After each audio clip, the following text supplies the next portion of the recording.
Ya, salam kenal Mbak. Saya belum jadi host, Mbak. Sebentar, mau saya bantu untuk share screen. Boleh ini saya Oh, sudah kalau masuk.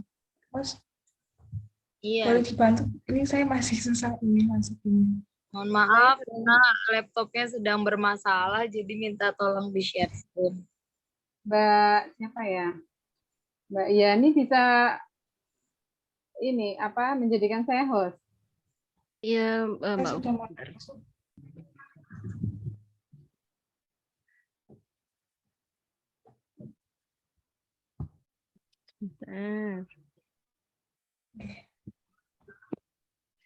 Masih belum bisa share screen ya sebentar.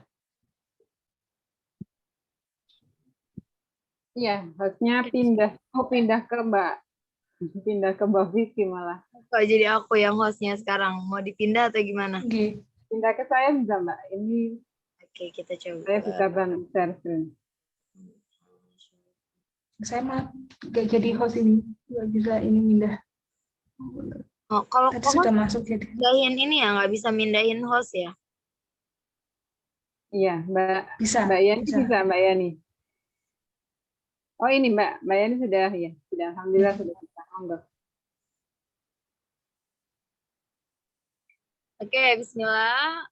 Karena yang kita bahas hari ini iddah, dan kebetulan saya sudah pernah membahas ini, tapi judulnya bukan iddah saja gitu, talak dan iddah gitu, hukum keluarga. Daripada bikin 2 kali, jadi pakai PPT yang sama. Boleh di next lanjut aja, Mbak. Ya, karena ngobrolin soal iddah itu akan membahas juga secara otomatis tentang talak. Nah, ini kalau hukum fikih ini memang dia berurutan nih. Sebentar ya Mbak ya. Oke, kita baca di situ ada talak. Talak secara bahasa artinya melepaskan. Nah, secara istilah melepaskan ikatan pernikahan dengan lafaz talak. Jadi talak itu harus benar-benar dengan lafaznya gitu. Saya talak 1, saya talak. Kalau misalnya seseorang hanya mengatakan saya tidak mau nih tidur bersama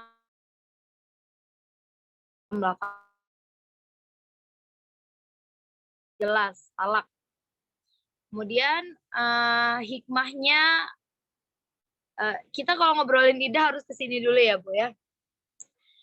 Hikmahnya adanya talak tuh untuk apa gitu? Kenapa Allah mensyariatkan talak gitu? Padahal kata Allah dalam hadisnya abghadul halal indallahi at-talak gitu. Katanya yang sesuatu yang Allah benci tapi Allah tak halalkan adalah talak gitu. Kenapa Allah benci? Karena talak ini berkaitan dengan perpisahan gitu. Tapi harus ada juga syariat talak ini. Kenapa? Untuk menjadi solusi ketika hubungan pernikahan sudah tidak bisa dilanjutkan karena sebab yang susah menemukan solusi seperti salah satu pasangan terzolimi. Jadi ini merupakan bagian kesempurnaan dari agama Islam. Kita bayangkan kalau misalnya syariat talak ini tidak ada gitu. Kemudian ada salah satu pasangan yang satunya terzolimi. Kemudian dia bingung sudah dalam ikatan pernikahan, bagaimana untuk melepaskannya, sedangkan dia terus-terusan terzolimi. Nah, kalau misalnya syariat talak ini tidak ada, kita bayangkan berarti kita akan menjadikan Islam itu sebagai agama yang tidak lengkap gitu, agama yang cacat gitu. Kemudian kita nisbatkan kepada Allah bahwa Islam itu tidak lengkap atau cacat. Makanya akhirnya datanglah talak ini sebagai solusi untuk ketika pernikahan itu ada yang tidak bahagia dari salah satunya gitu. Intinya Allah tuh tidak akan pernah menzolimi siapapun umatnya gitu. Kata Allah, wa annallaha laisa bidzalamil lil abid. Allah bukanlah yang akan menzolimi setiap hambanya. Jadi kalau ada hambanya yang terzolimi, maka ada solusi di sana. Dan talak ini juga bukan sesuatu yang disyariatkan, tapi menjadi syariat Islam sebagai akhirnya solusi dan pelengkap gitu. Karena Islam tuh punya solusi di setiap hukum fikih yang ada.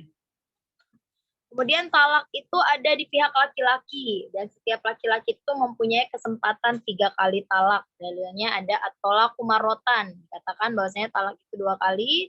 Kemudian ayat setelahnya dikatakan lagi fa in talaqaha fala tahillu lahu. Kalau kamu talaknya sudah 2 kemudian ditambah 1 kali lagi, maka si perempuan ini akan menjadi tidak halal bagimu sampai adalah persyaratannya. Jadi kalau talak 3 ini sebenarnya termasuk talak yang diharamkan ya Mbak ya.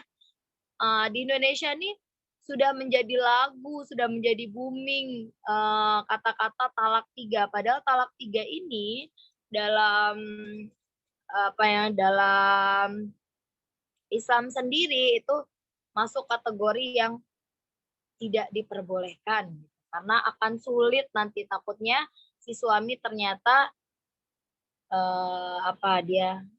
suami ternyata menyesal gitu, tapi terlanjur sudah talak 3, persyaratannya akan lebih riuh lagi.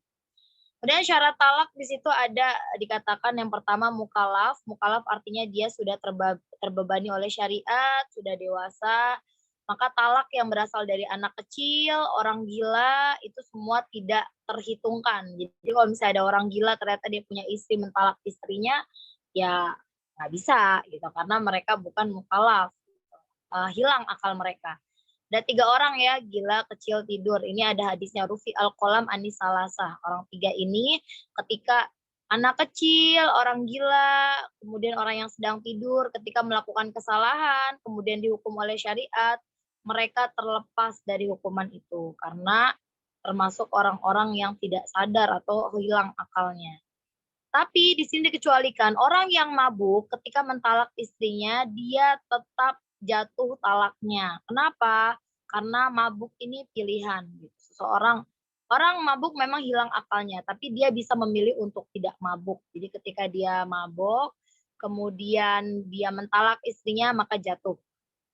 Kemudian yang kedua syarat seseorang bisa mentalak istrinya, yang kedua adalah mukhtar atau tanpa paksaan siapapun. Ketika seseorang dipaksa, maka talaknya tidak jatuh. Kenapa? Ada juga dalilnya dalam Al-Quran. Ada seorang sahabat yang disuruh mengatakan kafir.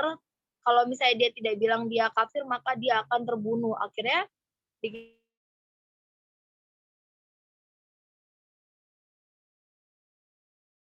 dalam Al-Quran seperti itu. Tetapi hatinya masih tetap penuh dengan keimanan. Nah, kemudian sahabat ngadu ke Rasulullah, ya Allah aku terpaksa untuk mengatakan ini. Kata Rasulullah, kamu tetap dalam Islam. Sama halnya ketika seseorang dipaksa, kemudian membahayakan jiwanya, kemudian akhirnya dia melakukan hal tersebut. Kalau dalam talak, artinya talaknya tidak jatuh kalau itu adalah paksaan. Kita boleh di next ya, Mbak. Dan next slide. Nah, ini kayaknya bahas sedikit aja ya Mbak gitu. Sebenarnya hukum-hukum talak ini kalau kita mau ngobrolin Ida tidak terlalu penting gitu. Tapi di sini kita bahas ada talak-talak yang diharamkan gitu. Maksudnya talak pada saat ini dalam Islam itu diharamkan. Kita masuk ke talak itu ada yang wajib hukumnya, berarti artinya dia memang harus wajib ditalak nih karena sudah tidak boleh lagi bersama gitu. Ketika ternyata sudah menikah tapi pernikahannya sedarah, ini harus langsung dia wajib talak. Nah itu kemudian ada yang mandub, ada yang haram. Apa sih talak yang masuk kategori haram? Yang pertama adalah Islam melarang seseorang mentalak istrinya dalam keadaan haid. Nah, kenapa haid itu diharamkan untuk ditalak? Karena perempuan ini lagi-lagi Islam memang sebegitu sempurnanya gitu memikirkan hal ini loh. Perempuan dalam keadaan haid itu dia dalam keadaan yang tidak baik-baik saja gitu. Maksudnya hormonnya sedang tinggi, emosinya sedang tinggi. Kemudian intinya dia tidak dalam keadaan dia yang aslinya gitu. Kita misalnya aslinya baik, soleha, tapi kalau lagi haid itu bisa jadi kayak wah emosi banget. Pokoknya semua orang yang ngomong kita jadi emosi gitu.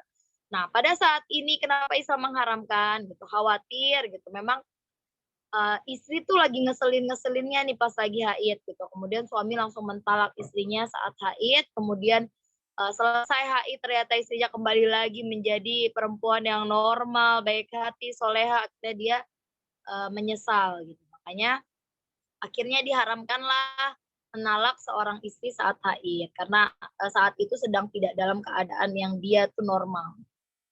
Kemudian haram juga dalam Islam mentalak istri saat keadaan suci dari haid tapi telah disetubuhi gitu. Jadi kalau misalnya memang sudah ada niat untuk mentalak istrinya gitu, maka pada saat setelah haid jangan disetubuhi gitu, atau jangan dijima. Gitu. Suami tidak boleh menjima istrinya ketika dia dalam keadaan suci kalau memang dia ada niat untuk mentalaknya. Gitu. Kenapa? Karena khawatir ketika dia mentalak dalam keadaan telah menjima, maka khawatir ada janin dalam rahimnya. Maka nanti dia menyesal karena sudah mentalak istrinya. Kemudian haram juga dalam Islam talak 3 dalam satu lafaz. Nah ini juga nih kalau misalnya kita nih sering banget ya di Indonesia tuh talak 3, talak 3, talak 3 gitu. Padahal kalau mau mentalak 3 pun dalam Islam peraturannya adalah talak 1 dulu. Kemudian setelah itu talak 2, baru talak 3. Nggak bisa langsung dalam saya talak kamu langsung 3 kali. Gitu. Nah ini sebenarnya diharamkan juga dalam Islam. Gitu. Karena ada hal yang memang harus sedemikian rupa sudah diatur gitu. Maka harus 1 dulu, 2 baru kalau memang ternyata si istrinya tidak bisa lagi dikomunikasikan hubungannya, maka bolehlah dia mengeluarkan talak 3. Tapi nanti talak 3 ini akan berpengaruh ketika dia sudah menyesal, susah untuk balik kembali. Next ya Mbak, itu nanti kalau misalnya memang mau dibaca-baca saja, nanti bisa saya share untuk PPT-nya. Ini boleh di next juga, pembagian talak. Ini juga bagian daripada talak hulu gitu kan, nanti akan berpengaruh dengan idahnya ya, talak yang seperti apa, idahnya akan seperti apa gitu. Nah ini juga hulu termasuk bagian daripada perceraian, tapi perceraian dalam perceraian yang datang dari pihak perempuan. Nah kalau di Indonesia dinamain gugat biasanya.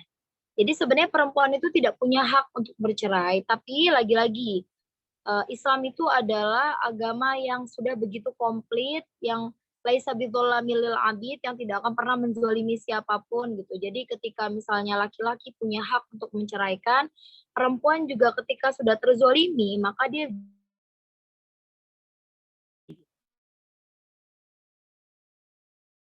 talak, maka hulu atau gugat cerai ini akan dibantu melewati hakim. Tapi intinya ada solusi ketika perempuan terzolimi dalam pernikahan.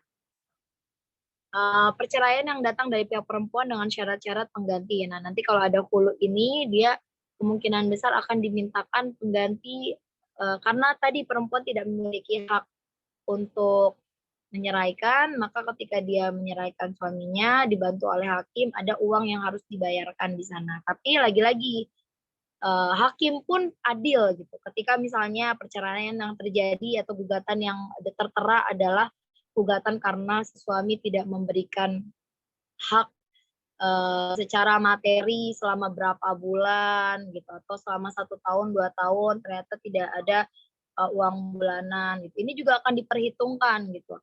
Karena si perempuan misalnya dia kalau gugat itu harus bayar, tapi ternyata gugatannya itu si suami sudah tidak memberikan nafkah selama 2 tahun. Akhirnya harus mengeluarkan uang si suami ini sekian juta gitu.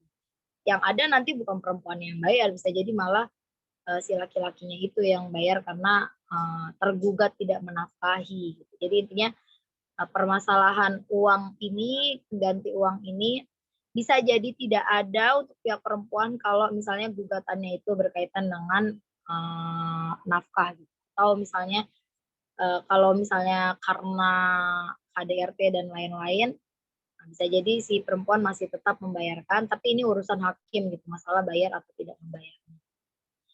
Kemudian hukumnya dibolehkan adanya hulu menyelesaikan istri dari belenggu suami yang tidak baik. Karena ya namanya kita diciptakan itu adalah laki-laki perempuan gitu. Jadi ketika misalnya 2 orang ini berkomunikasi, pasti ada hal yang intinya gini, kalau misalnya ada dalam pernikahan itu yang tidak baik gitu di antara mereka gitu. Mereka sama-sama Allah kasih jalan keluar atau Allah kasih solusi gitu. Terus ada pertanyaan seperti ini. Nah, banyak orang-orang yang bertahan dalam pernikahan gitu, sedangkan misalnya ada cekcok di dalamnya atau ada banyak masalah di dalamnya gitu. Apakah kemudian ketika dia bertahan dia salah gitu? Oh, tidak juga gitu. Kita lihat ya ada contoh Asia Asia istri Firaun gitu. Dia adalah perempuan yang selalu dizolimi oleh suaminya. Dia adalah perempuan yang kita tahu gitu dalam keadaan sebelum sebelum dia mati pun ya dia dibunuh juga oleh prajurit suaminya gitu, si Firaun ini gitu kan. Apakah Asia salah gitu memilih untuk tetap bersama Firaun? Tidak juga gitu. Jadi yang jadi permasalahan yang jadi kuncinya adalah ketika misalnya tetap bertahan dalam pernikahan yang ada belenggu tidak baikan di sana gitu. Don't worry gitu. Apa yang kalian pertahankan itu sudah Allah jadikan pahala. Jadi tidak ada kesabaran yang kita keluarkan, tidak ada perjuangan yang kita korbankan tanpa di sana sudah berbuah pahala dari Allah gitu. Jadi kalau misalnya kita mau bersabar, don't worry, Allah kasih juga kok setiap pahala dari setiap kesabaran kita gitu. Kalau kita mau memilih untuk hulu atau talak pun, ya Allah juga kasih solusi. Tapi kalau kita bertahan pun, berarti kita sedang kita sedang mempertahankan sesuatu yang akhirnya kita penuh dengan kesabaran di sana. Kita penuh dengan perjuangan di dalamnya. Dan hal ini tidak sia-sia juga ketika misalnya ibu-ibu mempertahankan, Mbak mempertahankan keluarganya gitu. Karena kita berharap gitu dalam Al-Quran juga dikatakan kita berharap kalau dalam Al-Quran itu kenapa kita harus bertahan gitu dalam sebuah cekcok yang kecil-kecil gitu. Karena kata Allah wa may yattaqillaha yaj'al lahu makhraja gitu. Kalau kita bertakwa kepada Allah itu akan ada jalan keluarnya. Jadi sebenarnya semua permasalahan itu kalau kita balik lagi ke Al-Qur'an semua ada jawabannya. Tapi kalau kita tidak bertahan pun semua ada jawabannya. Tapi ingat juga don't worry kalau kita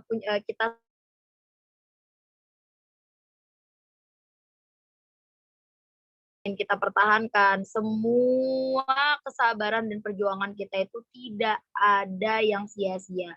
Semua Allah ganjarkan dengan pahala.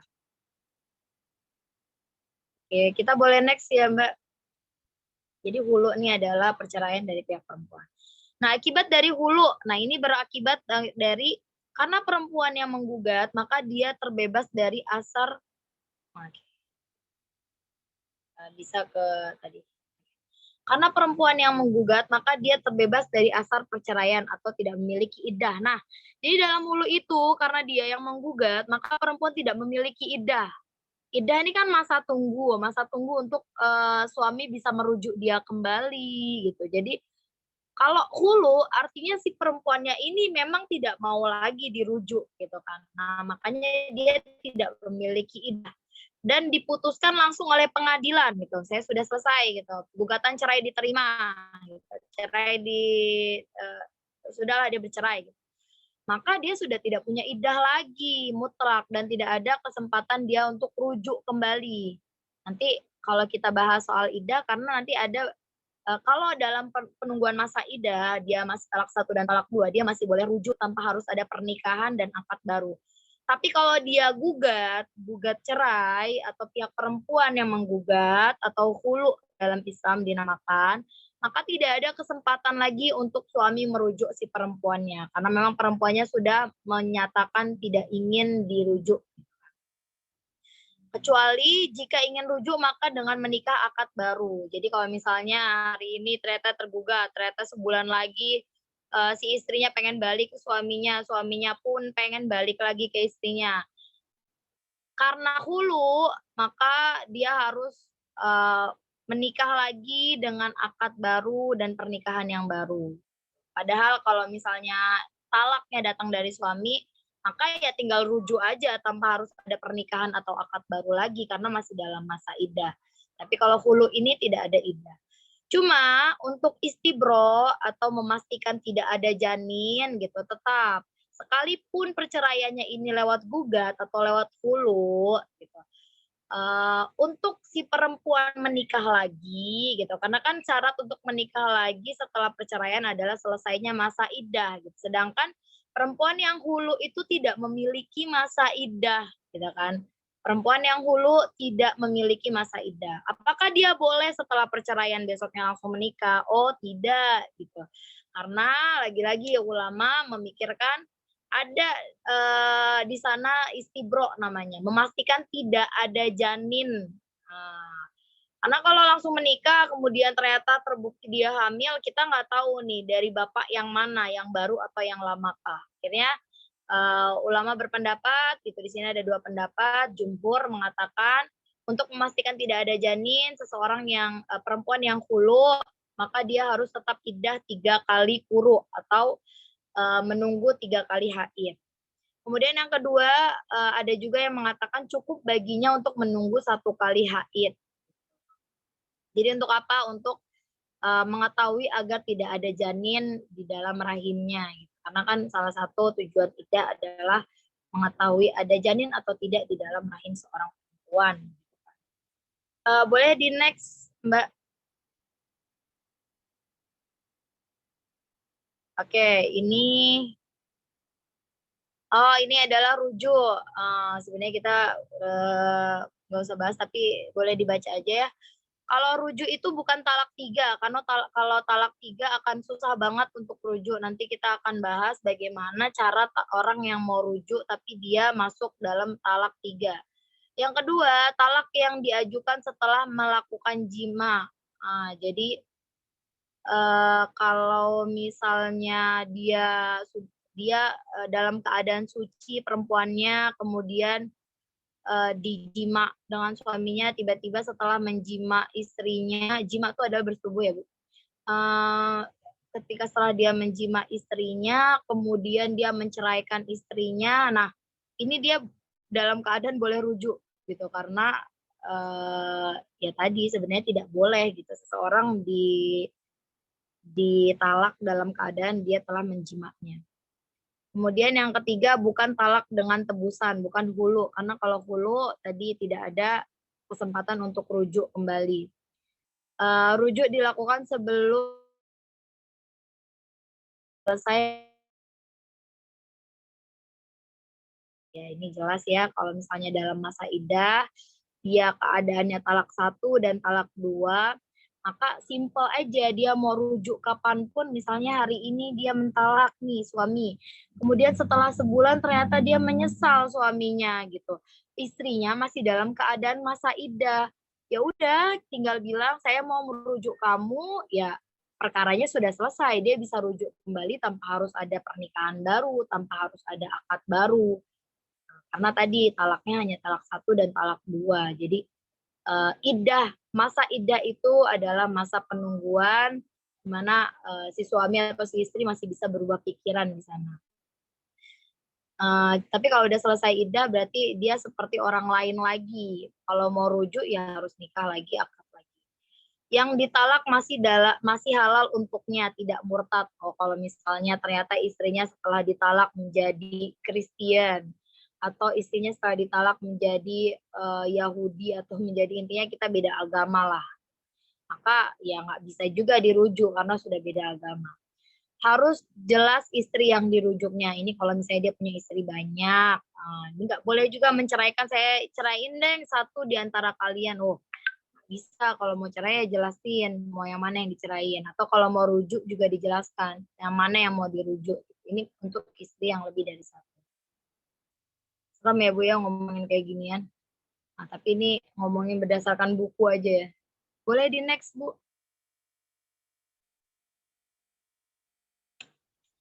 Nah ini dia talak 3.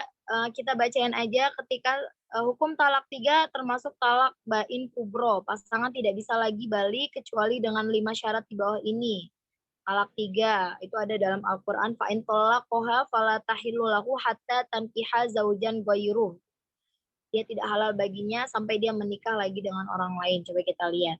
Selesai idahnya dengan suami lama. Nah, dia kalau misalnya seseorang mentalak istrinya dengan talak 3, kemudian dia mau balik lagi, ini syaratnya yang pertama, dia harus selesai dengan suami lamanya. Intinya dia baru selesai dengan ini, idahnya harus selesai dulu dengan yang si suaminya ini, yang pertama. Kemudian yang kedua, perempuan menikah dengan orang lain. Nah, si perempuannya harus menikah dulu dengan orang lain. Tanpa paksaan, tanpa settingan. Ini kadang-kadang yang terjadi di Indonesia, suaminya menyesal sudah talak 3, tapi persyaratannya harus ada. Ketika dia mau rujuk tuh harus ada persyaratannya ini nih, gitu. Maka akhirnya dia nyewa orang untuk nikahin istrinya, kemudian dicerain. Ini nggak bisa. Pokoknya si perempuan harus menikah lagi tanpa settingan, tanpa paksaan.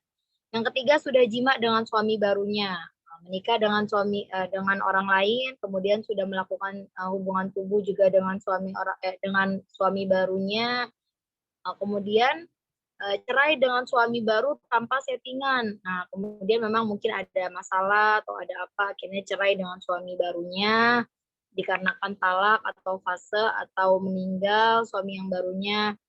Nah, kemudian selesai menjalankan iddah dengan suami barunya. Jadi suami yang baru dia selesai juga iddahnya, akhirnya dia jadi seorang janda lagi nih gitu. Nah, kemudian si suami lamanya ternyata mau rujuk kembali. Tapi si istrinya sudah memenuhi syarat-syarat rujuk ini, syarat-syarat tadi sudah menikah, sudah berjima dengan suami baru, selesai juga iddahnya.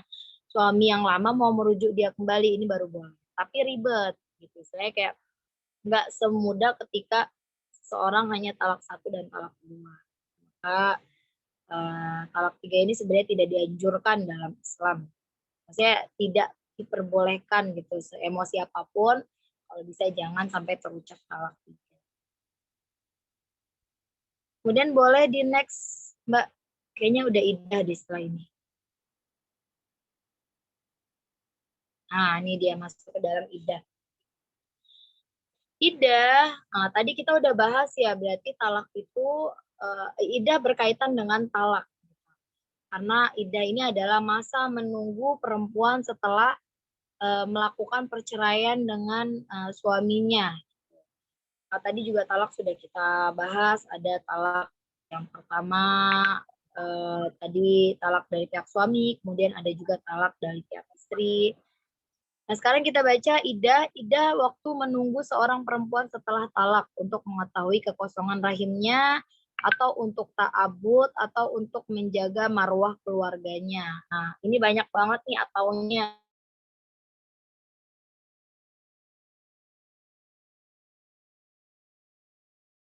Ya, kita tahu gitu, rahim memang benar-benar kosong.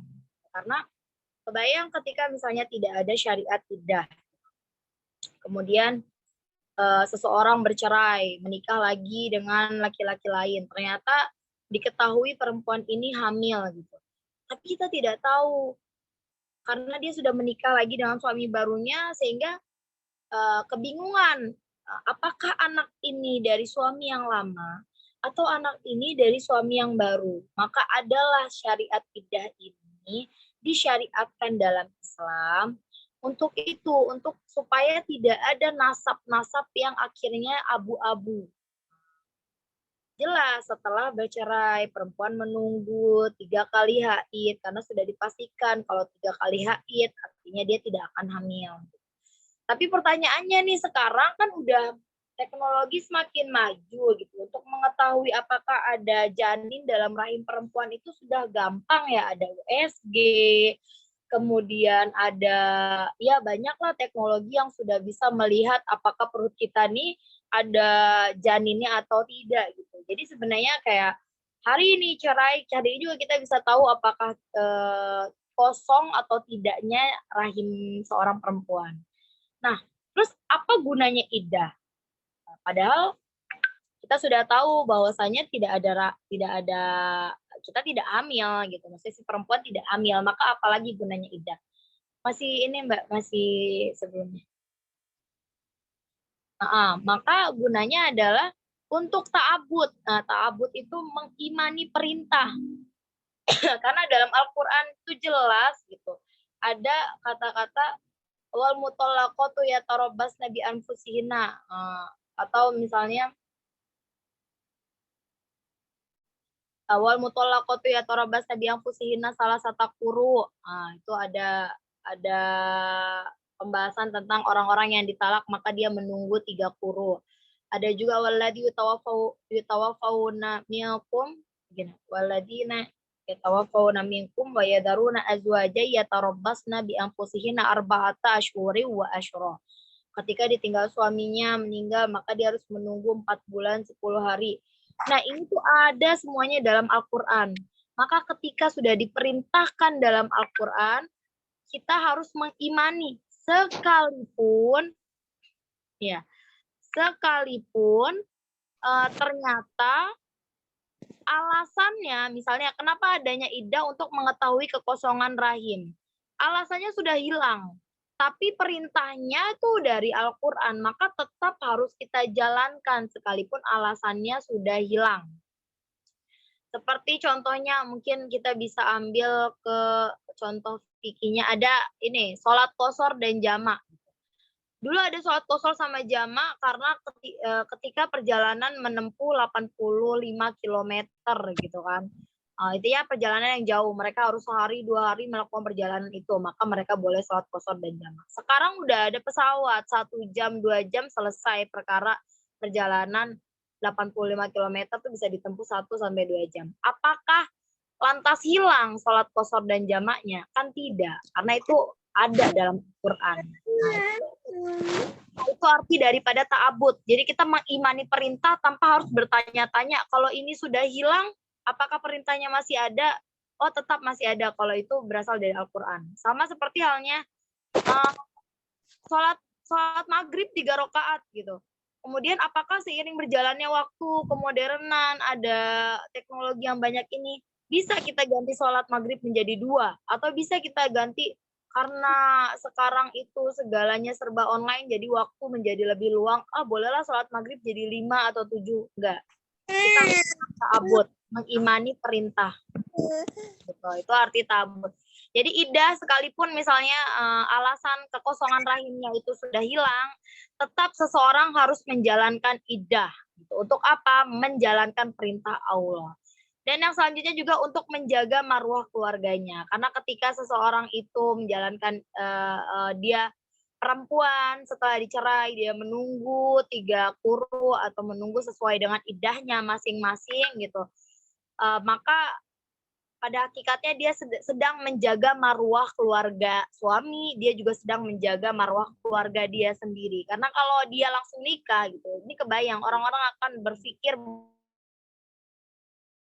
pernikahan. Nah, inilah Islam gitu. Islam sudah sedemikian rupa menjadikan syariatnya itu sebegitu sempurna. Kemudian hikmahnya menjaga nasab agar tidak ada percampuran. Ini adalah hikmah iddah. Kita tadi sudah bilang ya, supaya tidak bercampur suami lama dengan suami baru, mani mereka gitu untuk satu anak. Intinya jelas lah ini anak punya siapa gitu. Karena dalam Islam juga ada hadisnya tidak boleh seseorang itu menindih atau memasukkan mani di atas mani saudaranya sendiri gitu. Intinya kalau sudah ada anak di sana di perut si perempuan itu, maka cukup baginya yang boleh mengunjungi adalah mani si bapaknya aja. Makanya dikatakan orang yang hamil itu tidak bisa dinikahi karena ya tadi tidak boleh ada mani orang lain di sana. Ini beda lagi nanti kalau misalnya dia hamil di luar nikah, kemudian bapaknya mau tanggung jawab, mau nikahin, tapi bapaknya emang benar saya emang bapak biologisnya memang yang sudah yang bapak yang udah ini yang memang naro janin di perutnya dia. Nah, ini ada lagi nanti ulama yang membolehkan pernikahan orang saat sedang hamil, ya tadi dalam artian tanggung jawab, menjaga aib seseorang gitu, maka ada ulama yang membolehkan untuk dia dinikahkan saja. Kemudian menjaga hak pasangan untuk mengetahui kepemilikan bayi dalam kandungan ya, maksudnya tetap menjaga nasab agar si bayi ini jelas bapaknya yang mana. Kita boleh next.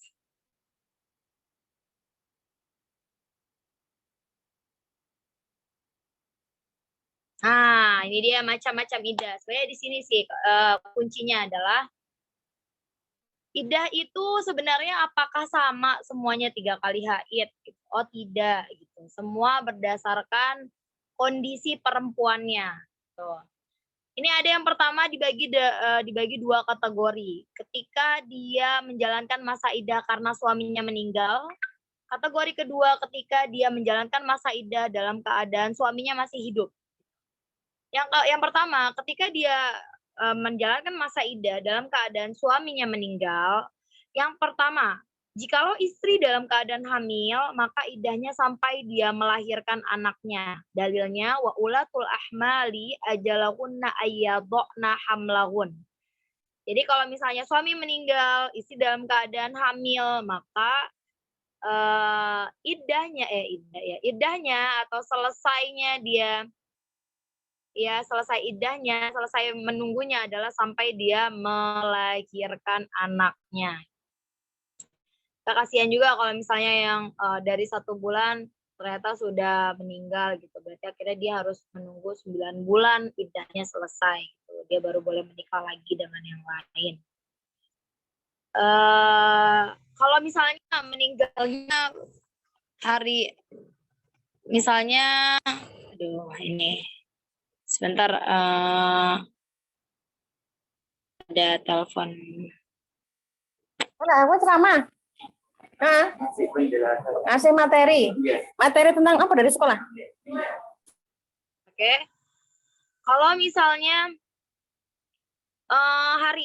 suami meninggal hari ini, kemudian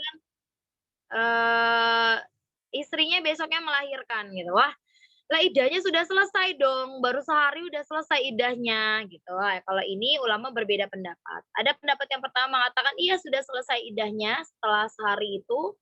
Kalau dia memang ternyata melahirkan setelah suaminya meninggal baru 2 hari selesai pula iddahnya. Ada yang mengatakan seperti itu karena dalilnya tadi semua yang hamil maka selesai iddahnya setelah melahirkan. Ada juga yang mengatakan dia menunggu 4 bulan 10 hari gitu. Karena terlalu singkat waktunya. Kemudian yang kedua, ketika suaminya meninggal, kemudian dia dalam keadaan tidak hamil. Oke, tadi kalau hamil berarti iddahnya sampai dia melahirkan.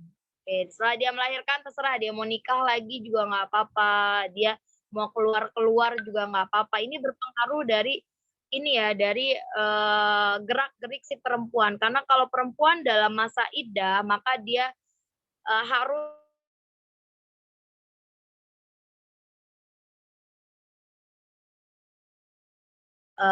kalau zaman dulu ya, kalau dia tidak kerja ya, istilah kayak dia memang ibu rumah tangga, kalau bisa di rumah saja, tidak boleh kerja keluar, tidak boleh. Nah ini berkaitan dengan gerak-gerik perempuan juga gitu kan. Maka ketika misalnya iddahnya itu terlalu lama, kasihan juga kan dia jadi di rumah aja tuh selama itu. Kemudian kalau dia tidak hamil maka iddahnya adalah 4 bulan 10 hari. Dalilnya walladzina yutawaffawna minkum wa yadharuna azwaja yatarabbasna bi anfusihinna arba'ata asyhuri wa asyra. Ini dalil-dalilnya ini semuanya ada di juz 2 sebelum masuk ke juz 3. Pokoknya 2 lembar terakhir itu semua pembahasan tentang talak. Dikatakan ketika suami meninggal dalam keadaan tidak hamil, maka dia memiliki iddah 4 bulan 10 hari. Ini juga ada hadis yang mengatakan seseorang itu boleh meratapi meninggalnya orang lain cukup 3 hari aja, kecuali seorang istri yang ditinggal suaminya. Dia boleh merenungi suaminya 4 bulan 10 hari. Memang masa iddahnya seperti itu. Jadi yang kedua ini ketika tidak hamil maka masa iddahnya 4 bulan 10 hari. Kemudian kalau dalam keadaan suami hidup. Nah, kalau dalam keadaan suaminya hidup, kemudian memang bercerai saja gitu, bercerai. Jika hamil maka iddahnya sampai dia melahirkan. Wah, ini kasihan. Kalau misalnya dia baru 1 bulan kehamilan, kemudian suaminya memang aneh kali lah tuh kan. Diceraikannya dalam keadaan 1 bulan kehamilan, maka dia harus menunggu masa iddahnya. Nah, intinya dia harus harus hamil dalam keadaan sendirian tanpa suaminya itu selama 9 bulan gitu kan. Kemudian ya tadi terkait kalau dia dalam masa iddah artinya dia tidak boleh keluar bebas gitu. Dia tidak boleh banyak-banyak bergerak keluar rumah untuk mencari pasangan hidup gitu karena dia masih dalam masa iddah sampai dia melahirkan. Gitu. Yang paling menyebelin nih Bu kalau misalnya ditalak di umur 1 bulan, ketika sudah mau melahirkan di umur 9 bulan kehamilan, dirujuk kembali. Wah, itu kayak, 9 bulan kemarin si perempuan berjuang sendiri. Kasihan. Yang kedua, wanita yang ditalak dan sudah dicampuri suami, serta masih dalam usia haid, maka masa iddahnya adalah selama 3 kali haid. Nah, ini yang umum ya, yang umum ketika kita masih normal, usia dia rentan 20 sampai intinya usia haid ya, usia dari 15 sampai 50 gitu. Maka iddahnya selama dia masih normal haid, dia menunggu 3 kali haid atau 3 quru. Ada pertanyaan, kalau misalnya haidnya 2 bulan sekali, itu gimana ya Ustazah gitu. Ya udah berarti dia nunggu 2 bulan sampai 3 kali haid gitu. Berarti iddahnya 6 bulan. Ada juga yang nanya gitu, Ustazah, saya ini masih muda gitu, tapi nggak pernah haid dari dulu gitu. Nggak usah heran ya Bu, karena masalah haid ini Fatimah Az-Zahra, anaknya Rasulullah itu tidak pernah haid seumur hidupnya, tapi punya, ada Hasan, ada Husain. Ada jadi perempuan yang memang seumur hidupnya tidak haid. Kemudian yang seperti ini bagaimana iddahnya? Kalau dia memang tidak pernah haid atau haidnya tidak normal, bisa jadi 1 tahun sekali, maka iddahnya sama seperti halnya orang hamil tuh kurang lebih 9 bulan 10 hari ya. Berarti iddahnya ya kurang lebih 9 bulan 10 hari. Ya menunggu sampai sekiranya berarti sudah pasti tidak ada janin di dalam rahimnya. Kemudian yang ketiga, wanita yang ditalak, yang keempat ya sekarang ya. Yang ketiga, wanita yang ditalak saat belum haid di bawah umur masa iddahnya 3 bulan. Oke. Jadi kalau misalnya ya dalam Islam sebenarnya boleh ya menikahi anak-anak yang belum haid gitu. Intinya seperti halnya Rasulullah menikahi Aisyah dari umur 7 tahun gitu. Boleh saja gitu, tapi kan kita punya hukum negara gitu. Dalam fikih al-'ada muhakkamah, ketika sudah menjadi hukum dalam sebuah negara, kemudian itu tidak bertentangan juga dengan syariat, maka diperbolehkan untuk menjadi hukum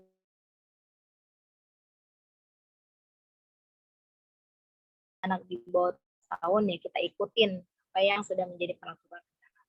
Tapi dalam Islam sendiri sebenarnya diperbolehkan untuk menikahi anak-anak yang masih kecil ya atau yang belum haid. Nah, misalnya dia umur 9 tahun sudah dinikahi gitu. Ketika umur 10 tahun diceraikan nih sama si suaminya. Maka iddahnya seperti apa? Sedangkan dia tidak haid gitu. Maka iddahnya cukup menunggu 3 bulan. Setelah 3 bulan dia sudah terbebas dari suaminya. Maksudnya sudah selesai iddahnya. Dalilnya apa? Wallahi ya'isna min nisaikum wallahi ya'isna minal mahidi min nisaikum in irtabtum fa iddatuhunna salasata asyhur wallahi lam yahidn. Ini dalilnya dalam Al-Qur'an surat Talaq. Surat Talaq, insyaallah surat Talaq. Itu dikatakan orang-orang yang sudah selesai dari haid atau orang-orang yang belum haid talaknya iddahnya 3 salah tata asyhur gitu 3 bulan. Sama juga berarti yang nomor 4, wanita yang ditalak saat menopause, masa iddahnya 3 bulan. Ini juga karena tidak haid, maka bagaimana dia menentukan masa iddahnya? Pakai bulan. Katakan walai ya isna minal mahidi min nisaikum, orang-orang yang sudah berhenti dari haidnya, perempuan-perempuan kalian, faiddatuhunna salasata asyhur, maka iddah mereka adalah 3 bulan. Yang kelima, wanita yang ditalak oleh suaminya dan belum dicampuri, maka tidak ada iddah baginya. Ini sama seperti film Ketika Cinta Bertasbih. Di sana kan Furqan belum pernah menjima anak ataupun nisa, kemudian ternyata sudah divonis dia memiliki penyakit HIV, akhirnya ya supaya tidak menzolimi si istrinya, Furqan menceraikan anak ataupun nisa. Tapi habis kayak gitu, hukumnya seperti apa gitu kan, dia nggak lama itu, seminggu 2 minggu dia nikah kan sama suami barunya, ya nggak apa-apa, karena ketika sudah yakin tidak pernah dicampuri selama masa pernikahan, maka tidak ada iddah baginya. Kemudian yang keenam, wanita yang menuntut cerai kepada suaminya atau melakukan khulu, maka tidak ada iddah baginya. Maksudnya ini tidak ada kesempatan rujuk kembali bagi seorang suami kepada istrinya ketika dia mengkhulu, tetapi dia tetap menunggu sampai 1 kali haid atau memastikan tidak ada janin di dalam rahimnya. Artinya ada yang mengatakan dia 1 kali haid sudah selesai iddahnya, ada yang mengatakan tetap harus menjalani 3 kali haid dulu baru selesai iddah. Dan pada masa iddah ini juga perlu diketahui tadi ya, dalam masa penungguan itu talak 1 dan talak 2, kemudian seseorang misalnya dia iddahnya adalah 3 quru ya, 3 kali haid, tapi masih dalam keadaan talak 1 atau talak 2, maka suami boleh merujuknya kapanpun. Hari ini dicerai, kemudian besoknya rujuk kembali, ini boleh, tanpa ada pernikahan, tanpa ada saksi, tanpa ada akad, silakan. Jadi silakan katakan saja saya mau rujuk kamu. Selama masih dalam masa iddah dan bukan talak 3, maka suami boleh merujuk istrinya kapanpun, selama masih dalam masa iddah. Itu salah satu fungsi masa iddah juga. Ketika suami menyesal atau ada penyesalan setelahnya, maka masih ada kesempatan.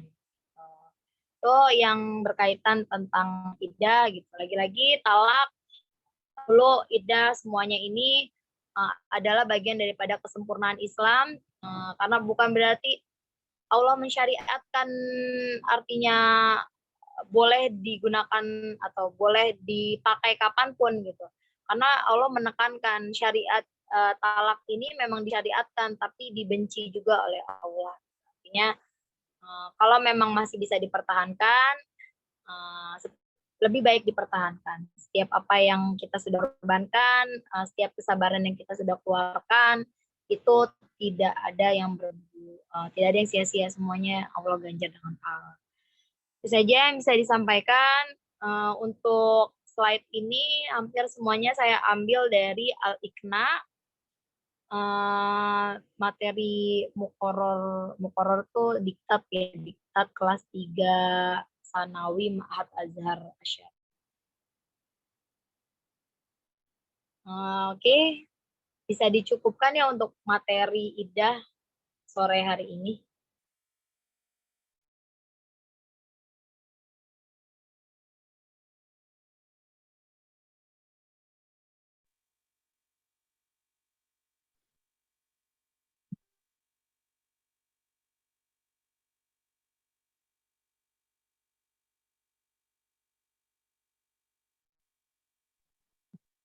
Mbak?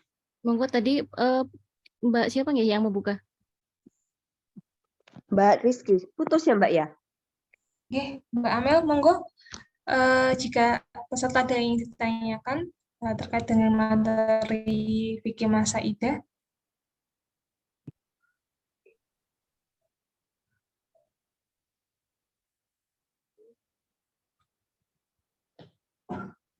boleh ditanyakan via chat ataupun langsung open mic.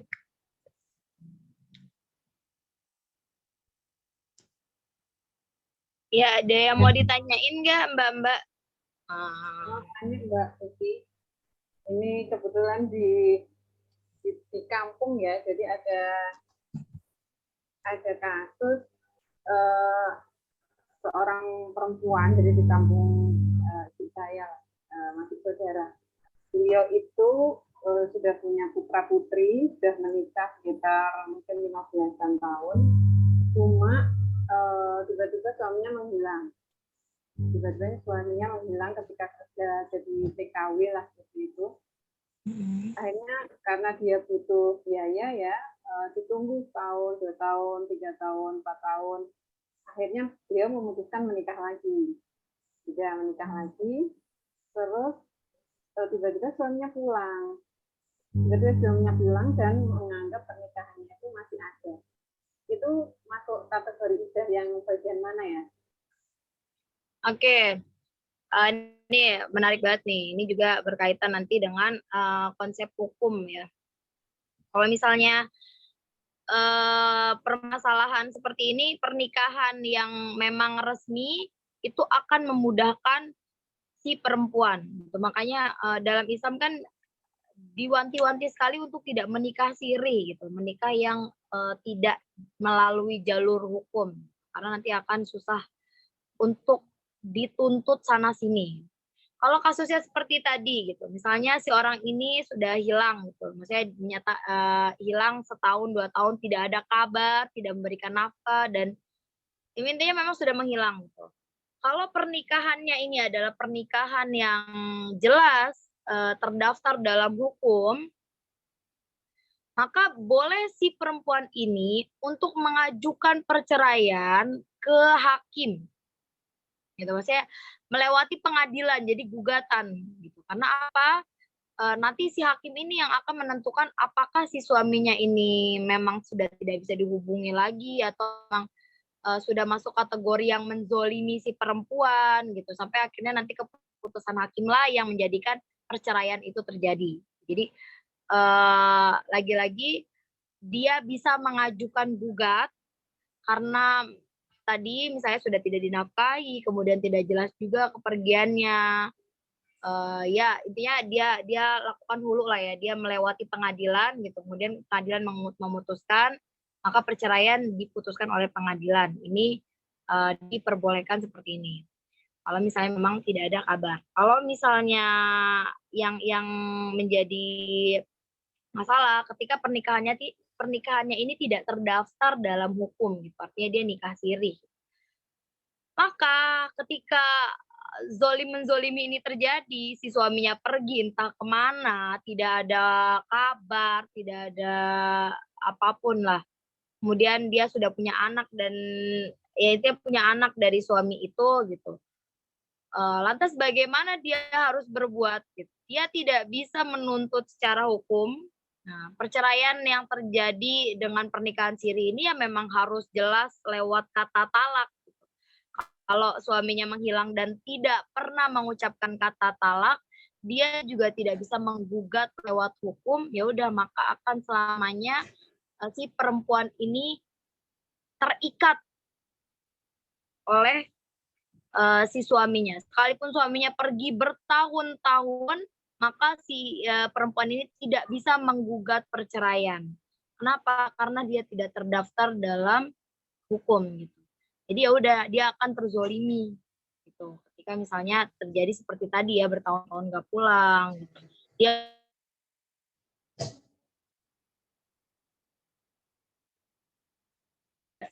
tidak maksudnya secara agama disahkan tapi secara hukum tidak. Akhirnya ya sudah dia akan tetap terzolimi sampai kapanpun suaminya selama tidak ada kata perceraian ya maka tidak cerai.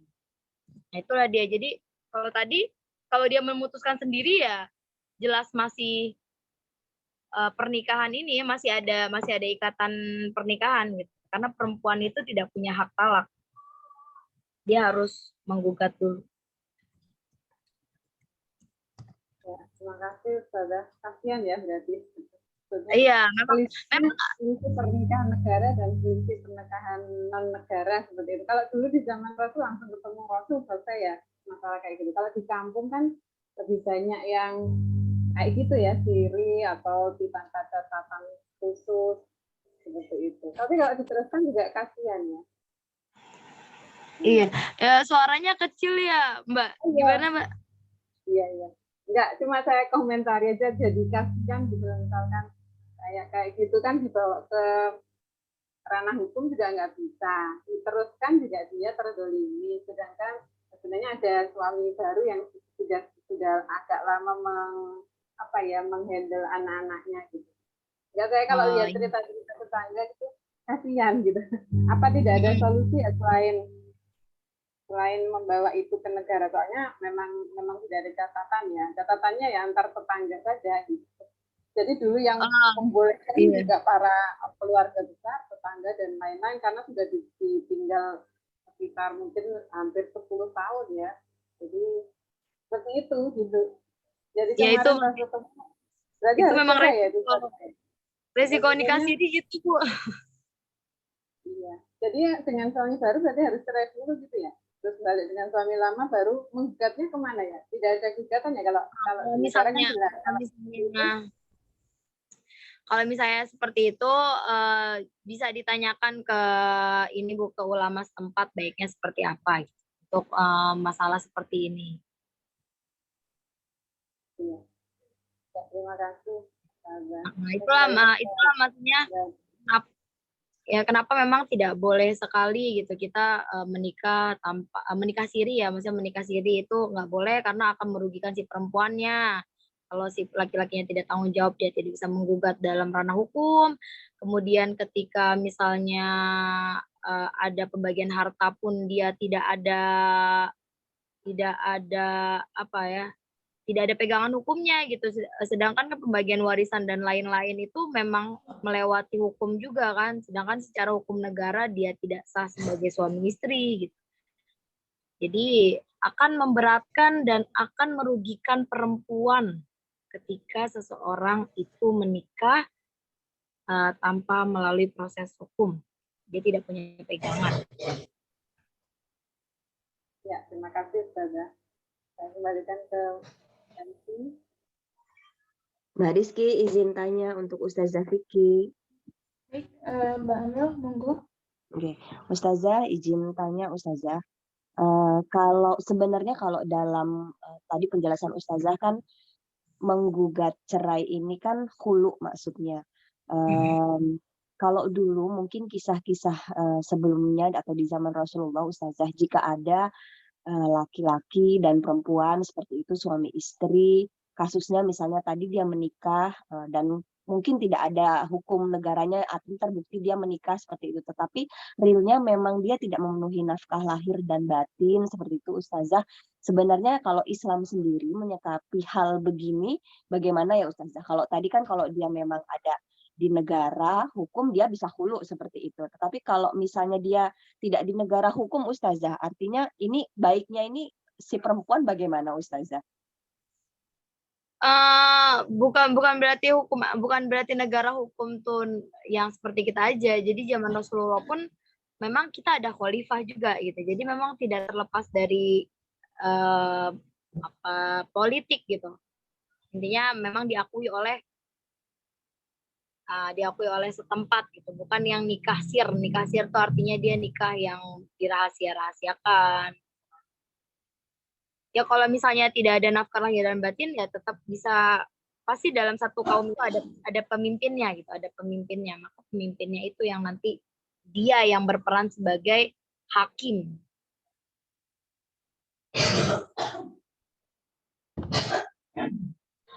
Artinya tetap ini ya Ustazah, ya wanita tersebut punya hak untuk kemudian mendapatkan keadilan, entah itu nanti bagaimana seperti itu ya Us. Iya, ada pertanyaan seperti ini juga ya.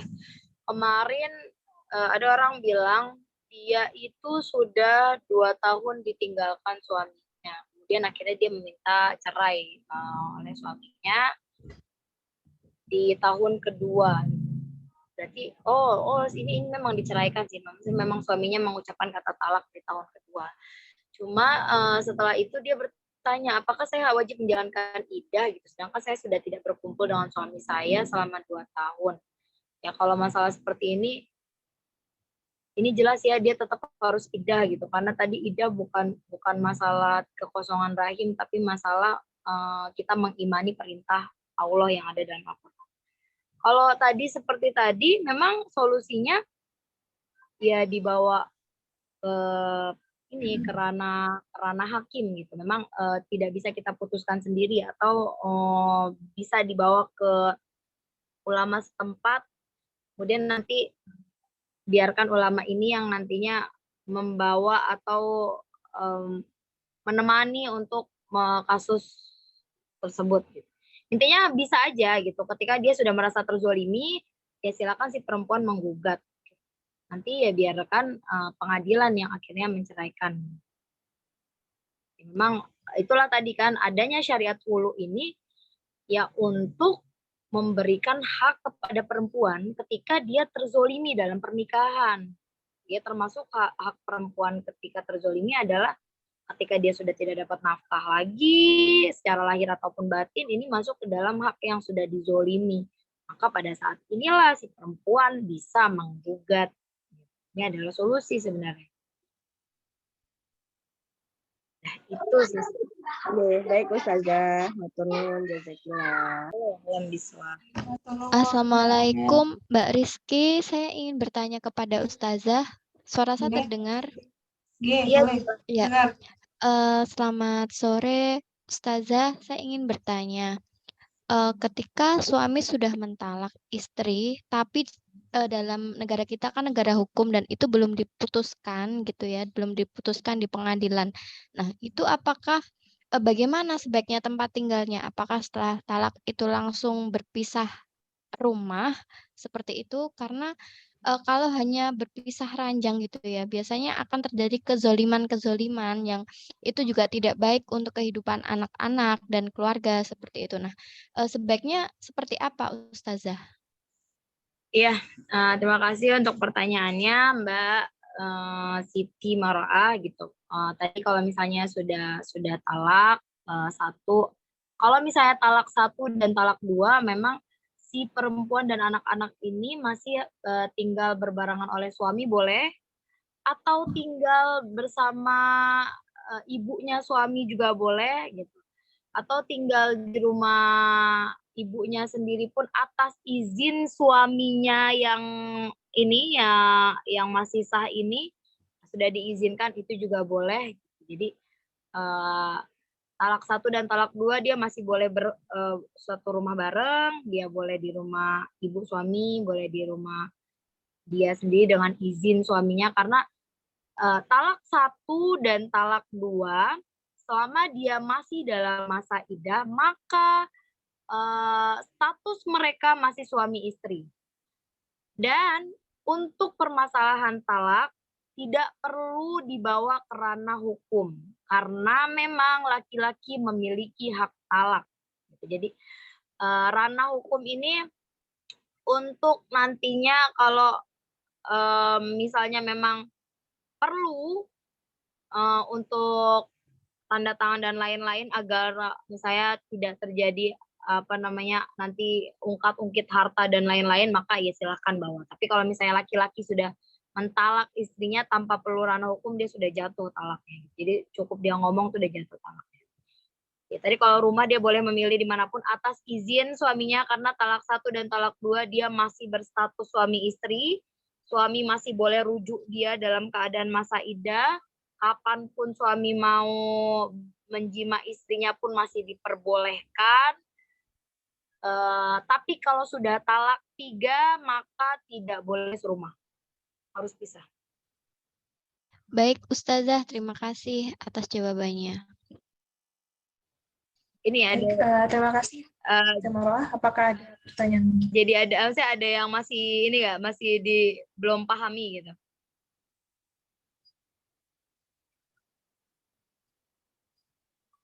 Gimana Mbak Siti gitu tadi? Sudah cukup paham. Ya, terima kasih ya Us. Benar, ya sama-sama gitu. Ini perlu kita ketahui ya. Jadi kalau misalnya masa iddah kalau talaknya masih 1 dan 2, ini masih berstatus suami istri gitu. Sehingga nanti ketika misalnya suaminya meninggal di dalam masa iddah talak 1 gitu. Masa iddah talak 1, suami meninggal. Maka ya pembagian harta warisan istri masih tetap dapat karena status mereka masih suami istri. Beda lagi kalau sudah talak 3 gitu, suaminya meninggal, ya memang sudah tidak dapat apa-apa karena memang sudah bukan lagi suami istri. Jadi talak 3 ini adalah talak yang aduh hati-hati deh. Gak bisa jangan gitu. Karena kalau sudah talak 3 tadi susah ya untuk rujuk lagi gitu. Tapi kalau masih talak 1 dan 2, dia bisa rujuk dalam masa iddah tanpa ada nikah atau akad baru. Kalaupun dia mau rujuk di 2 sampai 3 tahun kemudian, akhirnya dia memikirkan, aduh anak-anak tuh sepertinya masih butuh kasih sayang dia gitu. Akhirnya mereka memutuskan untuk rujuk kembali. Maka silakan rujuk dengan akad baru lagi, pernikahan baru lagi. Dan tidak perlu ada persyaratan dia harus nikah lagi, kemudian harus AIWO, nggak perlu. Silakan dia menikah kembali. Kalau misalnya memang masih dalam talak 1 dan 2. Tuh, Mbak. Ada lagi yang mau ditanyakan atau sudah bisa dicukupkan?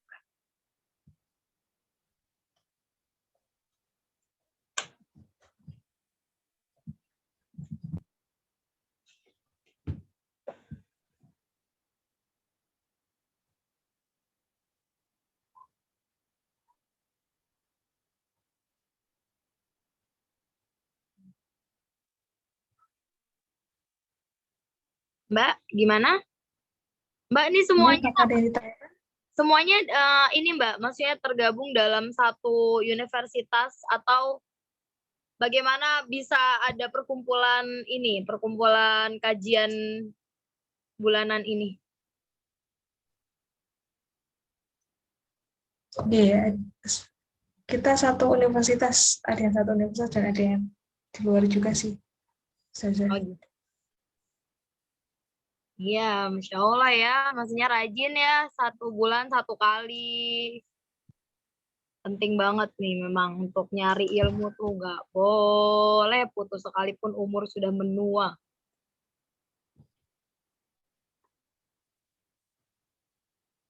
Ya, gimana Mbak Rizky, Mbak Mariam, Mbak Ulfa, ada yang mau ditanyain lagi atau sudah cukup?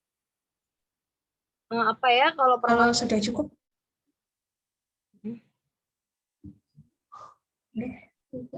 Kalau memang tidak ada yang ditanyakan mungkin bisa diakhiri nggih kalau.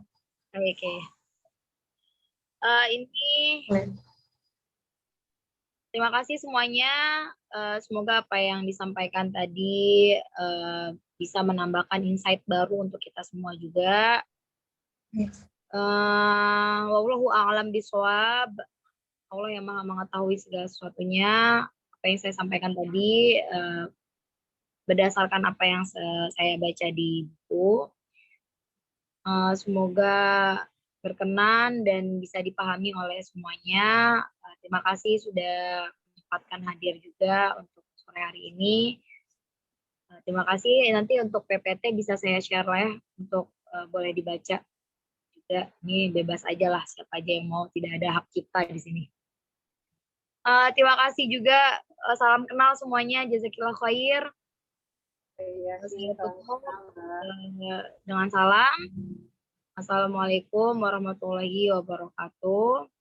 Waalaikumsalam warahmatullahi wabarakatuh. Ustazah sehat